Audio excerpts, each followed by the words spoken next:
Если честно, то немножко страшно. Я иду с поджатой мулаткарой. Линдой меня обозвали. Я иду, и мне все равно. Я когда-то сделала себе блинчики из этой муки. Я зареклась. Она шумная, она бедная. И похоже, что в моем сердце Лима осталась навсегда тоже.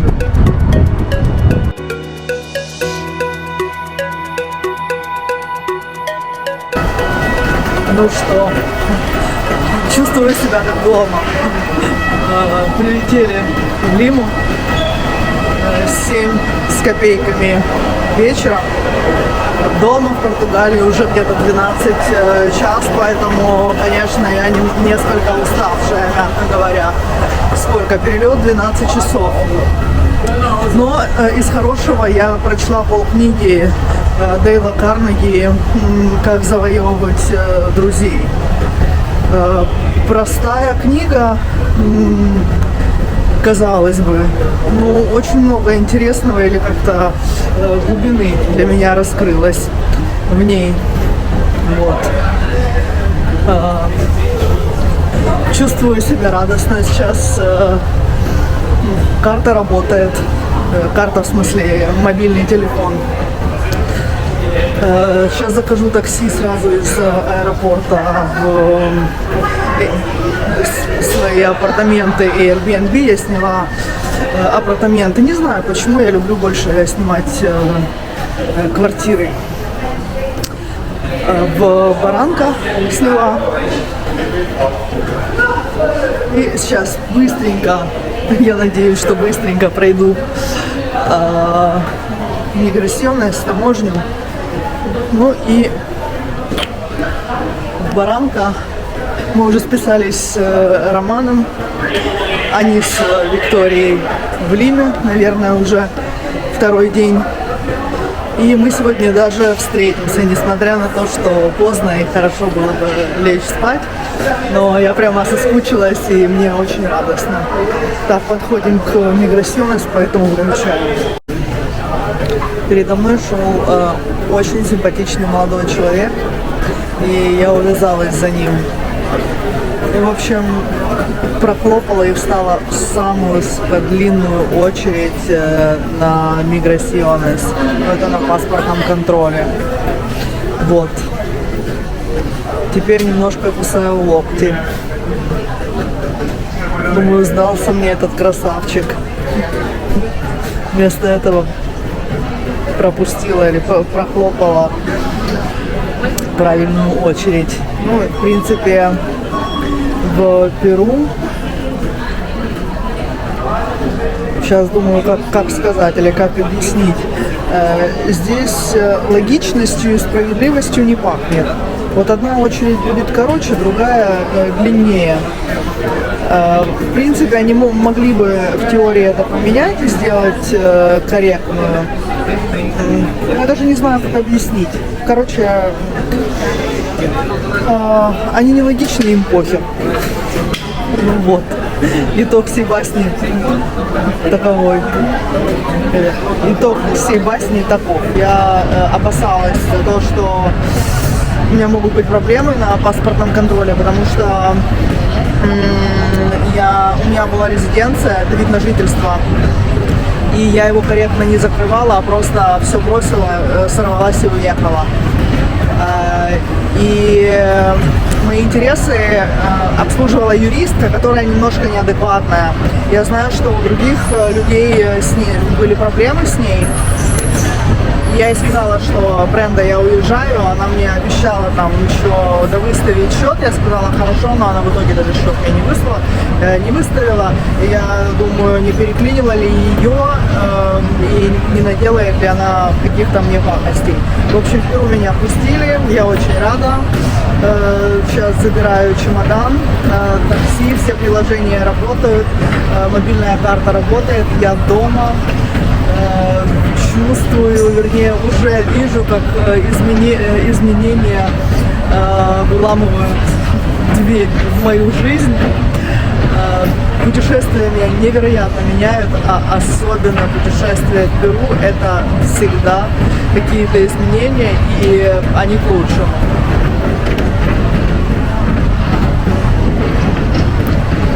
Сумка цела. Еще проблема в Перу. Лучше сумки заматывать, перематывать даже на местных перелетах, потому что здесь багаж не щадят. То есть получить сумку с оторванным колесом либо порванную легко. И здесь ты ничего никому не докажешь и никакой компенсации не получишь. Ну, вернее, слишком много времени придется потратить.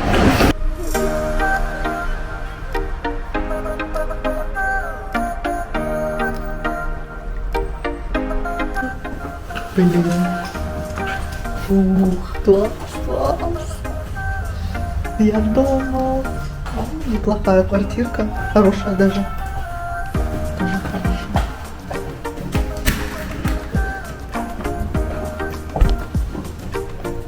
Даже хорошая. Класс. Я так устала. Сейчас еще побежим, встретимся. Бегу, встречусь с Ромой.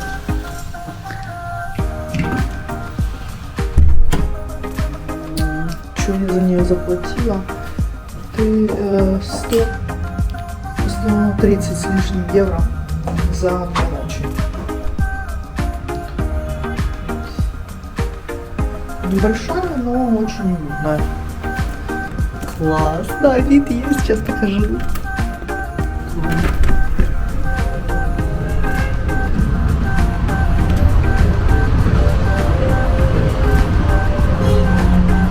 Там океан. Утром будет видно его.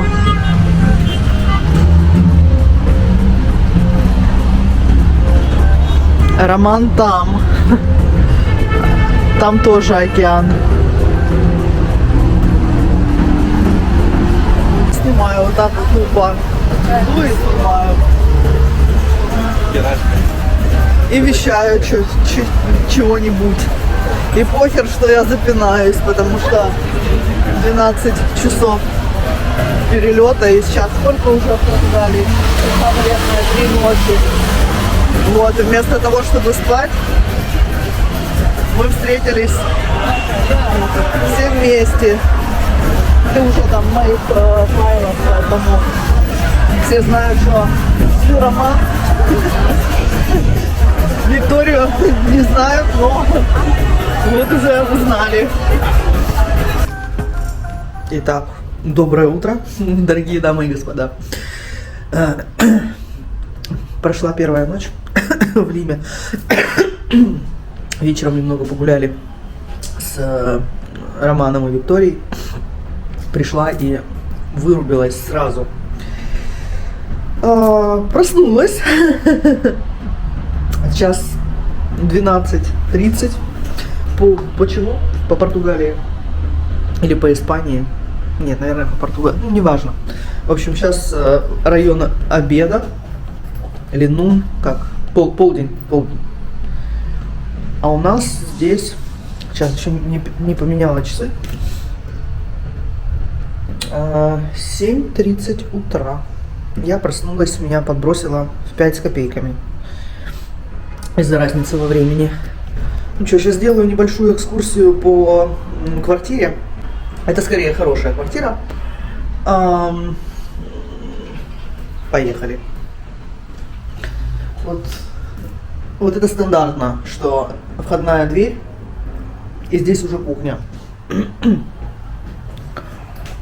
Что здесь у нас?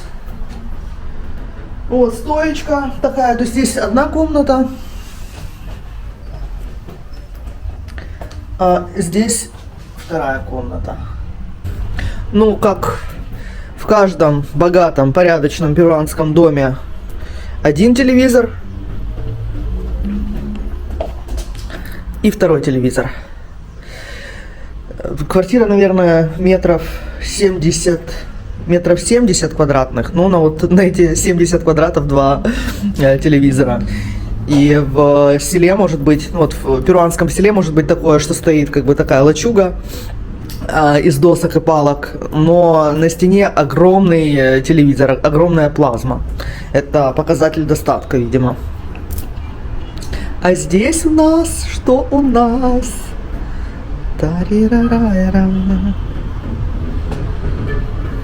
Ой, открыто, господи.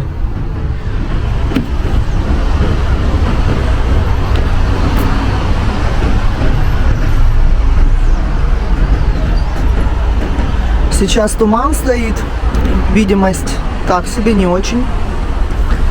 Но я отсюда вижу волны, и что они есть. И если бы у меня было время, то они очень бы сгодились для серфинга. То есть погоду отсюда видно на океане. Что тут у нас? Я раньше жила вот в соседнем доме. И с ним у меня связаны такие непростые, даже скорее сложные переживания, сложный период в жизни. Много одиночества, много непонимания, куда, зачем, кто я, что я, подобные вещи. Place your index fingers above your eyebrows. Keep them pulled down strong. Push your eyebrows up and release 10 times as if you were surprised. Actually feel as if you're pushing your eyebrows to the top of your head, keeping it.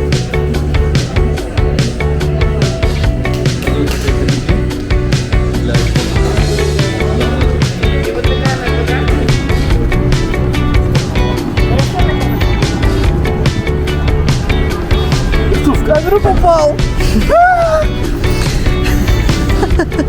Короткий ты видео? Нет? А чё? Я наоборот вставляю, да, дурацкие кусочки. Ладно.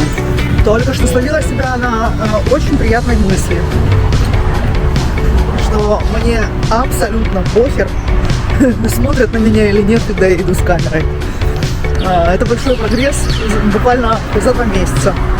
Так что, если вы хотели снимать блог, но этого еще не сделали, вот вам мотивашка. 2 месяца, и я иду, и мне все равно.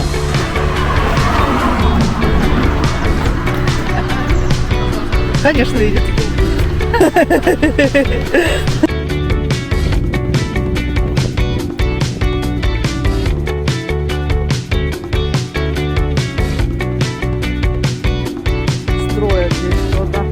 Большой минус всех этих квартир в том, что здесь супер сыро и супер влажно и мокро.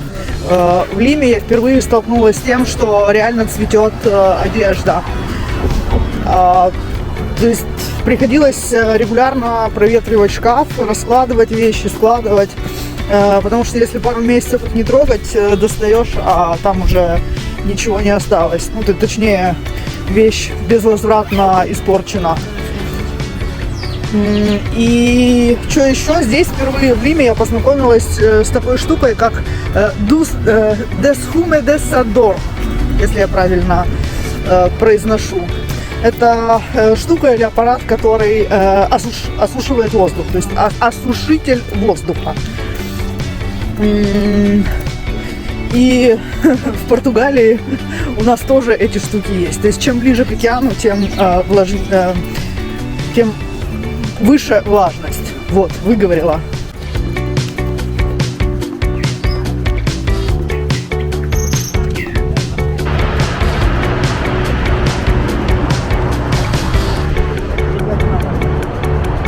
Вообще это хорошее место, считаю. У них обычно здесь очередь. Гонтарана. Очень атмосферное место. На стенах висит куча фотографий. Наверху флаги. Здесь даже флаг Украины.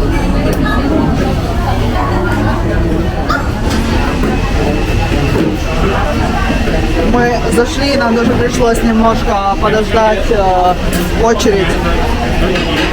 Вообще, они здесь, по-моему, с 60 какого-то года работают. Это семейный бизнес. Что еще я знаю про это место? Ну, в общем, сюда ходят сами перуанцы с семьями кушать. Здесь офигенный севиче. И называется это место баранко Канта Рана. Ну что, наконец приехал. Что это? Севиче. Наконец приехал мой севиче. Что это? Это сладкий картофель, это осьминог на гриле, это авокадо, местная кукуруза и внизу рыбка будет. Это все поливается вот таким соусом лимонным.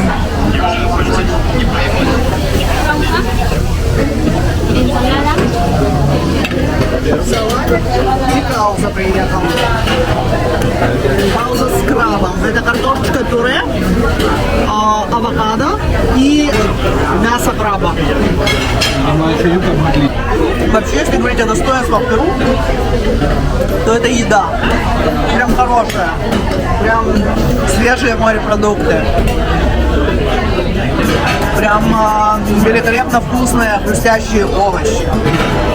Короче, еда в Перу это в кайф.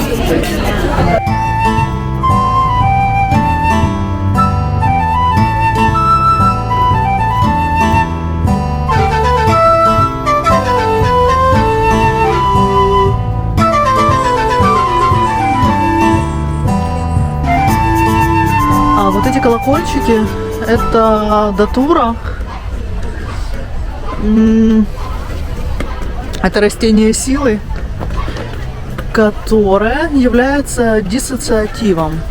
То есть это класс психоактивных веществ, которые меняют сознание. И вот в сельве или в джунглях, в шаманизме их используют как растение учителя. Но он достаточно токсичен, поэтому самому его есть не стоит. И очень мало мастеров, которые знают, как с ним обходиться правильно. Иногда его могут добавлять в айваску, и это не очень хорошо, потому что, повторюсь, это диссоциатив, и он имеет совершенно иные свойства и качества, в отличие от айваски, которая является психоделиком.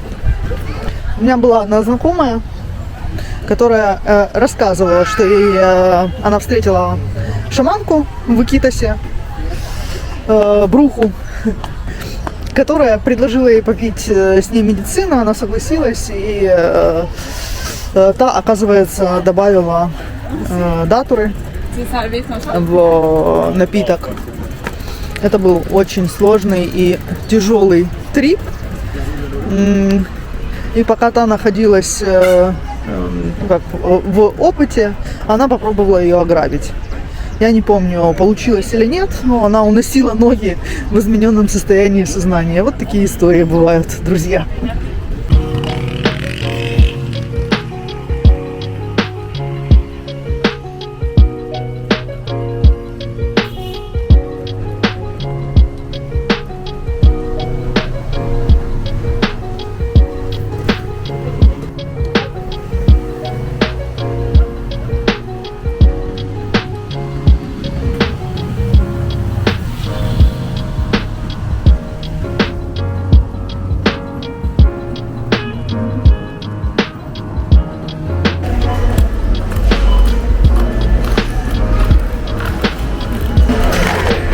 Вот так продается кукуруза. Конча называется. Это жареные зерна кукурузы. Они ее добавляют в разные блюда. А это черная кукуруза или фиолетовая. Маис морадо. Они из нее делают компот. Чича морадо называется.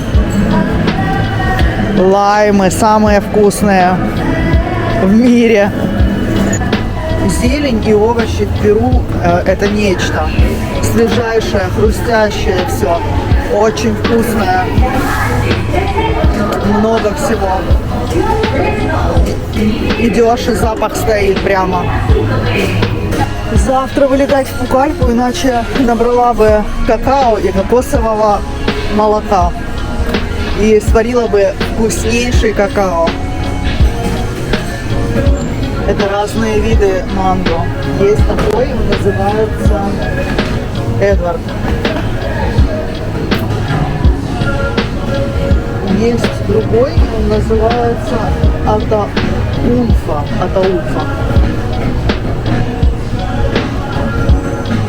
И есть третий, он называется Кент.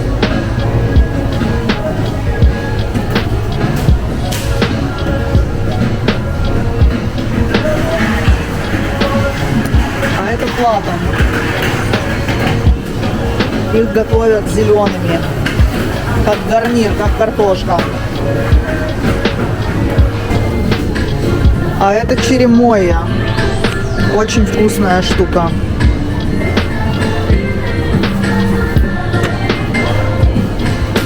А это лукума. Тоже вкусная. Хочу перебежать дорогу, но сперва это нужно делать очень аккуратно. Они и быстро. Они и на пешеходах-то не пропускают. Ну, в смысле, на пешеходных переходах. Что уже говорить, когда ты перебегаешь дорогу в неположенном месте. Какая-то машуа. Это вид, наверное, картофеля. В Перу их больше 1000. А нет, вру, по-моему, больше. Поломалось здесь все. Больше 3000. Куркума свежая. Не пахнет. А это макка перуанская.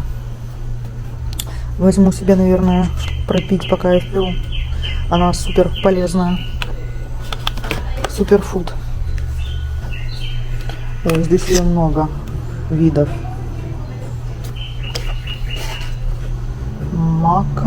Мака черная негра и мака роха. Мака негра и мака обычная. А это мука из листьев коки. Вот из того, что делают кокос, то есть этот из этого делают в Перу муку.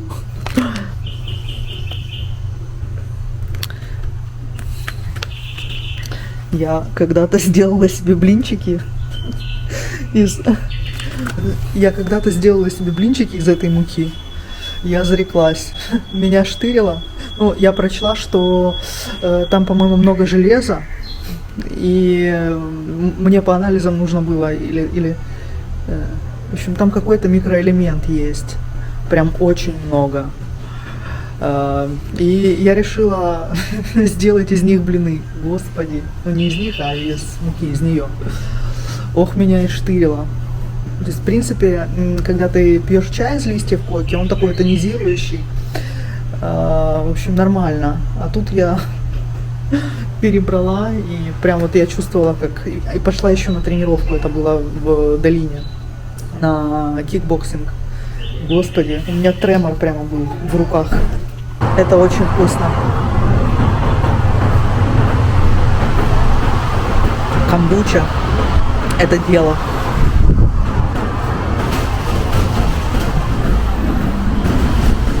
Если честно, то немножко страшно. Ну, не то, что страшно, но расслабляться не хочется на улице. Сейчас уже как бы потемнело, и такой контингент на райончике не очень. Есть и выпившие люди, и такие, как бы немножко не очень выглядящие. Много бедных. Я иду с поджатой муладхарой.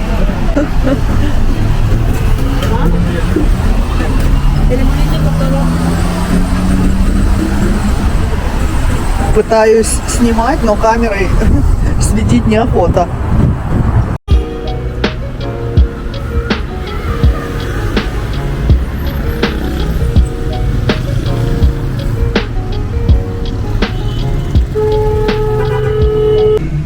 Линдой меня обозвал, что означает красотка. Вообще для перуанцев блондинки все красотки.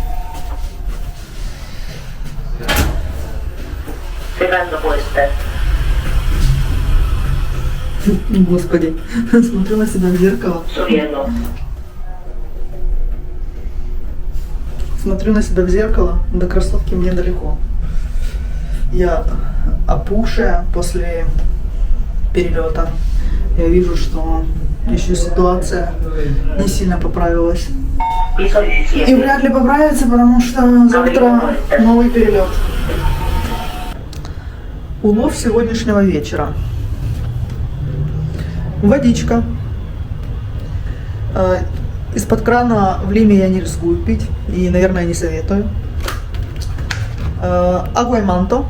Это физалис.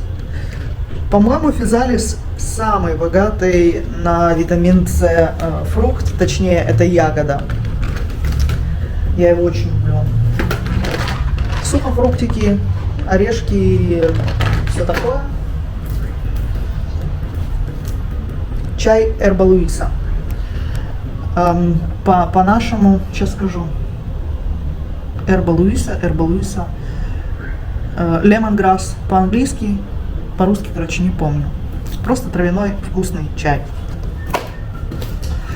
Blueberries, тоже по-нашему не помню. В общем, в Перу их выращивают, и они супер вкусные. Эта пачка в полкило обошлась 15 солей, это означает меньше $5. Вот. И, конечно, я съем ее сама. И это мака суперфуд. Как выяснилось, есть разные виды маки. Красная, черная. Я купила обычную, потому что не разбираюсь, в чем разница.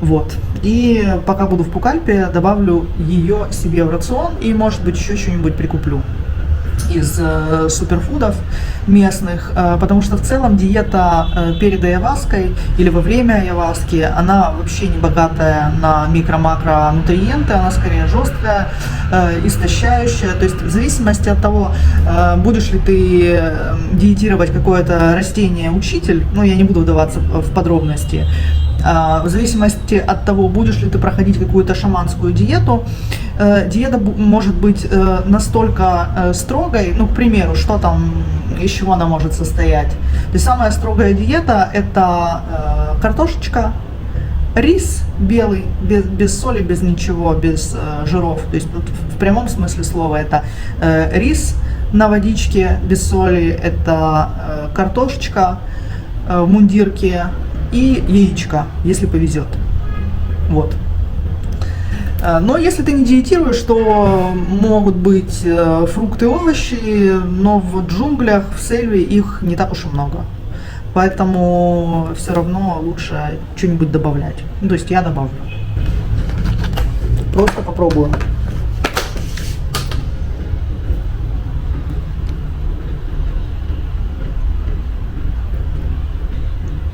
Вкусно.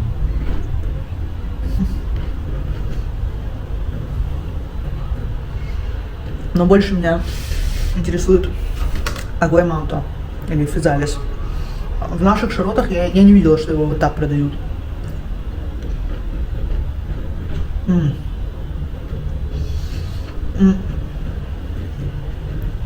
Он такой немножко кисленький. Ну или прилично кисленький. Но мне очень нравится. Очень сочный. Блин, я знала, что не стоит пробовать. Полпачки физалиса нет и полпачки Blueberries. Вот только попробуешь, и бывает очень сложно остановиться. Ладно, я себя успокаиваю, что это полезно, что это польза. Вообще, 2 ночи в Лиме мало. Я когда брала перелет, межевалась, думаю, 2 или 3. В общем, решила, что я здесь все видела, все знаю и делать здесь нечего. Я ошиблась. Лима – великолепное место. И, как сказал один участник ретрита, который в Перу приезжал, что, ты знаешь, Таня, Лима, как ни странно, осталась в моем сердце навсегда. Вот что он сказал. И похоже, что в моем сердце Лима осталась навсегда тоже.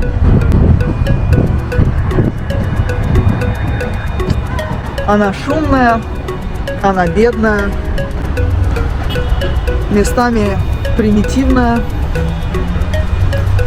но невероятно душевная. Здесь есть много интересных мест на поисследовать. Здесь однозначно богатая культура, отличная от европейской, и местами ее сложно понять. Перуанцы однозначно более добрые, душевные и сердечные люди. Местами или во многом они как дети.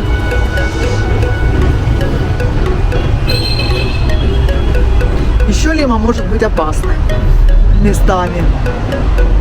Я хочу показать этот вид. Фантастический просто.